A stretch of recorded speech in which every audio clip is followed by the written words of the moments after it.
काल से संबंधित जितनी रचनाएं, जितने महत्वपूर्ण प्रश्न हैं, सारे आज हम लोग क्लास में करेंगे। तो रीतिकाल पढ़ना है और दूसरा आधुनिक काल के अंतर्गत यानी आधुनिक काल के बहुत सारे क्वेश्चंस को करने हैं। कहाँ से कौन कौन सा प्रश्न बन सकता है, हमारे बच्चों को लगता है मैम एक साथ में सारा बताइए कि ताकि हमारे ये सारे प्रश्न तैयार हो जाए, तो वो हम लोग इसके बारे में भी बात करेंगे। ठीक है, तो ये याद रखिएगा कि बस इनके अंतर्गत हमें ये क्लासेस में मतलब इतने सारे प्रश्नों को करना है। तो एक बार हर एक बच्चा बताएगा फायर इमोजी के साथ में कि क्या वास्तव में आज आप हिंदी सीरीज की पहली क्लास के लिए सच में तैयार है ना, एक्साइटेड है बच्चों? तो यस मैम, एक बार फायर इमोजी के साथ में आंसर करेंगे, देख करके बहुत ही ज्यादा अच्छा लगेगा बच्चों कि भाई हमारा हर एक बच्चा एक्साइटेड है। तो आज की इस क्लास का पहला प्रश्न हमारी नजरों के सामने आता है और इसके पहले क्या करना है, आप सभी को एक कॉपी और पेन पेंसिल अपने साथ में रखना है और जिस क्वेश्चन का हम लोग आंसर देखते हुए चलेंगे, हर एक बच्चा प्रयास करेगा कि हमसे पहले आंसर देने का, ठीक है ना, कि हमसे पहले आंसर देने की कोशिश करेगा और देखिएगा वास्तव में आप कितने सही कर पा रहे हैं आज की क्लास में। अगर आपको आते हैं, आपने हमारे साथ में पहले भी प्रैक्टिस किया है, तब भी पूरी क्लास को इसलिए करना है क्योंकि ये कुछ अंतिम समय है जिसमें हम लोग अपनी तैयारी को बेहतरीन करेंगे बच्चों। ओके, तो बिना किसी देरी के हमारी नजरों के सामने आता है आज की इस क्लास का हमारा पहला प्रश्न। ठीक है बच्चों, आज की इस क्लास का हमारा पहला प्रश्न है जो कि रीतिकाल से संबंधित है। हर एक बच्चे ने देख करके ही पहचान लिया कि हाँ मैम ये रीतिकाल से संबंधित है। ओके, प्रश्न में हमसे कह रहा है कि रीतिकाल को कलाकाल नाम किसके द्वारा दिया गया है। बच्चों ये बिल्कुल छपने वाला प्रश्न है, पहले ही आप नोट कर लेंगे क्योंकि बोर्ड परीक्षा में एक ना एक प्रश्न यहां से जरूर देखने को मिलेगा आपको। ठीक है, कि रीतिकाल को कलाकाल नाम किसके द्वारा दिया गया, लेकिन हमारे बच्चों ने तो सारा तैयार कर रखा है कि कलाकाल पूछेगा या श्रृंगार काल पूछेगा या फिर अलंकार काल पूछेगा। तो मैम मुझे तो सारे पता है, नोट करिए क्योंकि यहां से डेफिनेटली एक क्वेश्चन बनेगा। तो रीतिकाल को कलाकाल नाम किसके द्वारा दिया गया है? देखिए रमा शंकर शुक्ल रसाल नहीं होगा, है ना। अच्छा कलाकाल पूछा है ना भाई, कलाकाल पूछा है, तो जिसमें हमारा करेक्ट आंसर क्या होगा बेटा, रमा शंकर शुक्ल रसाल ही होगा। अब बच्चों को लगेगा मैम क्यों, यही क्यों, ठीक है यही क्यों, मिश्र बंधु क्यों नहीं? क्योंकि मिश्र बंधु के द्वारा इसको अलंकार काल कहा गया है। बहुत ध्यान से बस सुनिएगा, ठीक है, क्योंकि ना आपकी परीक्षा में यह प्रश्न भी बन सकता है कि भाई अलंकार काल किसके द्वारा कहा गया है। तो हमारे हर एक बच्चे को याद रहेगा मिश्र बंधुओं के द्वारा, जो कि मिश्र बंधु नाम के तीन भाई थे, तीनों मिलकर के रचनाएं करते थे। तीनों का नाम क्या था? तो भाई ये जो अलंकार यानी कि ये मिश्र बंधु के द्वारा कहा गया है बच्चों। तो मिश्र बंधु नाम के तीन भाई थे, ठीक है ना, ये मिश्र बंधु नाम के क्या थे, तीन भाई। ठीक है, अब तीनों भाई मिलकर के तबाही करते थे, मतलब रचनाएं करते थे। ठीक है, तो यहाँ पर किसका किसका नाम याद रखेंगे? एक नाम याद रखेंगे गणेश बिहारी, ठीक है, एक नाम याद रखेंगे बेटा गणेश बिहारी। दूसरा याद रखेंगे श्याम बिहारी, ठीक है, श्याम बिहारी। और तीसरा याद रखेंगे बेटा सुखदेव बिहारी, ठीक है, सुखदेव बिहारी। आज पूरी क्लास में बस जितनी देर मैं ये प्रश्न कराऊं ना, उतना बस आराम से पढ़ लीजिएगा। तो ये ऑप्शन नहीं होगा बेटा। और विश्वनाथ प्रसाद मिश्र के द्वारा क्या बोला गया, लिख करके बताइए। विश्वनाथ प्रसाद मिश्र के द्वारा इसको श्रृंगार काल बोला गया है बेटा, ठीक है, श्रृंगार काल ये बोला गया है। ये मैं लिख करके हर चीज बताऊंगी ताकि हमारा हर एक बच्चा नोट करे, उसका हाथ चलना चाहिए, ठीक है। और ये तो ऑप्शन नहीं होगा। तो बेस्ट हमारा बिल्कुल करेक्ट आंसर पता चल गया कि रीतिकाल को कलाकाल रमा शंकर शुक्ल रसाल के द्वारा बोला गया है। रीतिकाल को श्रृंगार काल विश्वनाथ प्रसाद मिश्र के द्वारा बोला गया है और रीतिकाल को अलंकार काल मिश्र बंधुओं के द्वारा बोला गया है। याद रहेगा ना हर एक बच्चे को? वेरी गुड, बहुत बढ़िया बच्चों। एक बार क्लास को आप लोग शेयर कर दीजिएगा, ठीक है, क्लास को शेयर कर दीजिएगा ताकि हर एक बच्चे को पता होना चाहिए कि आज ये हमारी पहली क्लास स्टार्ट हो चुकी है और पोल पर आपको आंसर भी करना है, ठीक है। अब दूसरा प्रश्न हमारी नजरों के सामने आता है और प्रश्नों को देख करके आपको उत्तर करना है और बहुत अच्छे से उत्तर करना है, ठीक है, कि कवि बिहारी की रचना नहीं है। ऐसा क्वेश्चन आने के पूरे पूरे चांस बनते हैं आपकी बोर्ड परीक्षा में। तो हमसे कह रहा है कि कवि बिहारी की रचना नहीं है बच्चों। बिहारी सतसई, विरह लीला, विरह वारिस या मतिरान सतसई, चार ऑप्शन दिख रहे हैं। अब चार ऑप्शन में आप बोलेंगे मैम इन चारों में ये अलग अलग रचनाएं और ये चारों आपके लिए बहुत इंपॉर्टेंट है बच्चों, बहुत ज्यादा महत्वपूर्ण है। तो हमसे कह रहा है कवि बिहारी की रचना नहीं है, तो बच्चा सोचता है विरह वारिस, ठीक है, विरह वारिस, तो ये बेटा विरह वारिस और एक मैंने आपको बताया था इसनामा, है ना, ये बोधा की रचना है, ठीक है, तो ये तो ऑप्शन में नहीं होगा बच्चों, ठीक है, विरह वारिस तो नहीं होगा, देखते ही आपको बोधा का नाम याद आ जाना चाहिए, ठीक है ना।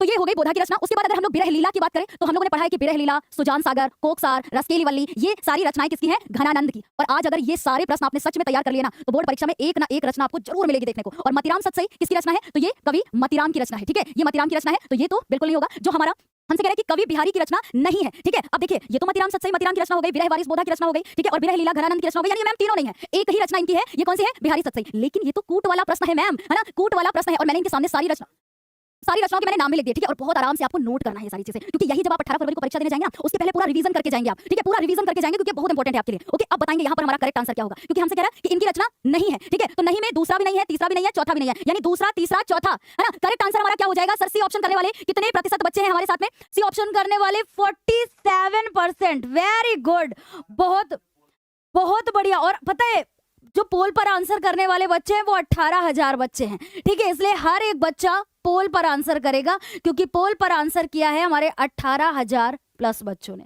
ओके, तो हमारा करेक्ट आंसर क्या हो जाएगा बेटा? सी ऑप्शन हो जाएगा। 47% बच्चों ने करेक्ट किया है। वेरी गुड, ठीक है, आपने कॉपी पर इनको नोट रखा है ना, नोट कर रखा है, ठीक है, लेकिन फिर भी आपको हर एक क्वेश्चन में एक नई रचना देखने को मिलेगी, इसलिए आपका हाथ चलना चाहिए बेटा। ओके, वेरी गुड, बहुत बढ़िया। अब आगे चलेंगे, ठीक है, आगे चलेंगे बच्चों। अगला प्रश्न है प्रश्न संख्या 3। हर एक बच्चा तैयार है ना इसका उत्तर करने के लिए? अब प्रश्न क्या कह रहा है कि जगद्विनोद के रचनाकार है, जगद्विनोद के रचनाकार है, पोल पर आंसर करना है हर एक बच्चे को। अगर सच में आपको लग रहा है कि मैम इस तरीके से हम लोग इन 5 दिनों में तोड़ तोड़ करके जो भी क्लासेस करेंगे उनसे अपनी तैयारी को बहुत बेहतरीन कर लेंगे, तो हर एक बच्चा पोल पर आंसर करेगा, ताकि वास्तव में हमें लगेगा कि हमारी क्लास में बहुत सारे बच्चे हैं, ठीक है। तो जगद्विनोद, जैसे ही आपने जगद्विनोद देखा ना आपको तुरंत याद आ गया कि मैम जगद्विनोद, ठीक है, गंगा लहरी, ठीक है, गंगा लहरी, जगद्विनोद और पद्माभरण, ठीक है, पद्माभरण, और ये तीनों रचना याद रखिएगा, और जगद्विनोद, ठीक है, जगद्विनोद, ये किसकी रचनाएं है भाई? तो हमसे कह रहा है कि पद्माकर की है, केशव दास की है, मतीराम की है या देव की है? मैम कवि देव की तो नहीं है, क्योंकि देव की तो हम लोगों ने एकदम कंठस्थ कर रखा है, भाव विलास, भवानी विलास, रस विलास, कुशल विलास। और पता है मैं बिल्कुल ना इनको एकदम आपकी परीक्षा से पहले मैं आपको एकदम इनको कंठस्थ करा दूंगी, ठीक है। और मतीराम भी नहीं होगा, क्योंकि मतीराम की रचनाएं हम लोगों ने पढ़ रखी है कि इनकी एक रचना है ललित ललाम रसराज, ठीक है, ये बहुत इंपॉर्टेंट इनकी रचना है। ओके, एंड उसके बाद याद रखिएगा बच्चों कि ये केशव दास भी नहीं होगा, करेक्ट आंसर हो जाएगा पद्माकर, ठीक है, पद्माकर हो जाएगा इसका क्या? बिल्कुल करेक्ट आंसर। वेरी गुड, देखिए बच्चे लिख करके भी आंसर कर रहे हैं, बहुत अच्छा लग रहा है बच्चों, इस तरीके से आप ये लिख करके आंसर कर रहे हैं ना, बहुत बढ़िया। कमेंट में लिख करके आंसर करिए ताकि लगे कि आपकी तैयारी कैसी चल रही है, क्योंकि आज के जो मैंने ये प्रश्न रखे ना ये वास्तव में बहुत इंपॉर्टेंट है। अगर गद्य पद्य साहित्य के इतिहास के अंतर्गत आपने इतने प्रश्नों को कर लिया ना तो ये आपके लिए मतलब इनमें बहुत सारे ऐसे प्रश्न होंगे जो आपको पूरे देखने को मिलेंगे। ओके, तो हमारा करेक्ट आंसर हो जाएगा पद्माकर, और बहुत सारे बच्चे हमारे पद्माकर आंसर कर रहे हैं, अच्छा लग रहा है बच्चों देख करके। आगे चलेंगे अगले प्रश्न पर। प्रश्न संख्या है 4 और सारे बच्चे लिख करके आंसर करेंगे प्रश्न संख्या 4 में। अब प्रश्न संख्या 4 क्या कह रहा है? यहां से हमारे कई सारे क्वेश्चन बन सकते हैं, हर एक चीज को बिल्कुल बखूबी आपको तैयार करना है, किसी भी प्रकार का डाउट नहीं होना चाहिए। ओके, अब कॉपी और पेन के साथ में आपको बैठना और इन सारी चीजों को नोट करना है। तो कह रहे हैं कि सन 1951 में तार सप्तक प्रकाशित हुआ। 1951 में कौन सा तार सप्तक प्रकाशित हुआ बच्चों? तो पहला, तीसरा, दूसरा या चौथा? तो हमारा हर एक बच्चा जानता है कि मैम तार सप्तक, है ना, तार सप्तक के अगर संपादक की बात करें हम लोग कि भाई तार सप्तक के संपादक कौन है, तो किसका नाम याद आता है? सच्चिदानंद हीरानंद वात्स्यायन अज्ञे, यानी अज्ञे इसके क्या है बच्चों? संपादक है, ये भी याद रहेगा आपको। अब हमसे कह रहा है कि 1951 में जो है कौन सा हुआ था, है ना, तो याद रखेंगे, मैं इसको मैं यहाँ पर बताती हूँ बेटा, एक मिनट मेरी बात बहुत ध्यान से सुनिएगा, नोट करिएगा इसको, ठीक है। कि अगर हमसे पहला बात करेगा तो हम लोग को याद रहेगा 1943, ठीक है, 1943 याद रहेगा बेटा। उसके बाद क्या करना है, इसमें हमको 8 जोड़ना है, ठीक है, 8 जोड़ना है। अब 8 जोड़ने के बाद इसमें क्या हो जाएगा? 1951, फिर 8 हम लोग जोड़ देंगे, ठीक है, तो यहाँ पर क्या हो जाएगा? 1959, और फिर देखिए 8 हम लोगों ने 2 बार लिखा ना, तो 2 लिख करके 0 लगा देंगे, यानी कि 20 जोड़ने पर हो जाएगा यहाँ पर क्या? 1979। ओके, तो मैम ये हो गया पहला, ये हो गया दूसरा, ये हो गया, ये हमारा यहाँ पर हो गया। देखिए इनके सामने मैं लिख देती हूँ, ठीक है, क्योंकि ये सीक्वेंस करेक्ट नहीं है बेटा। ओके, ये सीक्वेंस हमारा करेक्ट नहीं है, तो इसलिए बहुत ध्यान से देखिएगा मैं कैसे आपको बताती हूँ। ओके, तो ये हो गया हमारा क्या, पहला 43, ठीक है, और ये कौन सा हो गया, ये हो गया हमारा दूसरा, ठीक है, और ये कौन सा हो गया भाई, ये हो गया हमारा तीसरा तार सप्तक का प्रकाशन वर्ष, और ये कौन सा हो गया, ये हो गया चौथा। ठीक, तो भाई चारों तैयार कर लीजिए। अगर बोर्ड परीक्षा में आपको मिलता है तो हमारा हर एक बच्चा बिल्कुल सुकून से आंसर करेगा कि मैम तार सप्तक का संपादन वर्ष हमें याद रखना है 1943, उसमें 8 जोड़ दिए, 1951 हो गया, दूसरा हो गया, फिर 8 जोड़ दिए, 1959 हो गया, ठीक है, अब 2 बार 8 जोड़े यानी 2 लिख करके 0 लगा देंगे, 20 जोड़ने पर 1979 हो जाएगा, और यहाँ से तो डेफिनेटली एक क्वेश्चन बनेगा। ठीक है, अब अगर हमसे इसमें संपादक का नाम पूछेगा बच्चों, ठीक है, अगर हमसे संपादक का नाम पूछेगा तो हम लोग बोलेंगे सच्चिदानंद हीरानंद वात्स्यायन अज्ञेय, क्योंकि ये क्वेश्चन यहाँ से बनेगा कि तार सप्तक का संपादक कहा जाता है, या तार सप्तक का संपादन किसने किया, तो अज्ञेय का नाम याद रखिएगा, जो सबसे आगे रहते थे। ठीक है, जो सबसे आगे रहते थे, इस तरीके से हमारे बच्चों को ये याद भी रहेगा। पहले एक बार बोलिए, याद रहेगा ना हर एक बच्चे को तार सप्तक का संपादन ये वर्ष याद रख लेना है बच्चों, क्योंकि पेपर में चाहे पहला, दूसरा, तीसरा, चौथा कोई भी पूछा जाएगा एक, ठीक है, ये कोई ना कोई पूछा जाएगा। वेरी गुड, बहुत बढ़िया। तो हमारा करेक्ट आंसर क्या होगा बेटा, हमसे कह रहा है 51 में कौन सा मैंने आपको बताया, दूसरा। अब दूसरा यहाँ पर हमारा करेक्ट आंसर क्या हो जाएगा, सी ऑप्शन हो जाएगा, और मोस्टली हमारे सारे बच्चे इसकी आंसर कर रहे हैं। वेरी गुड, 61% बच्चे इसका बिल्कुल करेक्ट आंसर कर रहे हैं। बहुत बढ़िया लग रहा है देख करके। मेरे साथ में लिखिए आप ना, जैसे कॉपी पेन लेकर के बैठे तो जब मैं लिखूं तब आपको ये लिखना है साथ में। ओके, वेरी गुड बेटा, बहुत बढ़िया। आगे चलेंगे अगले प्रश्न पर।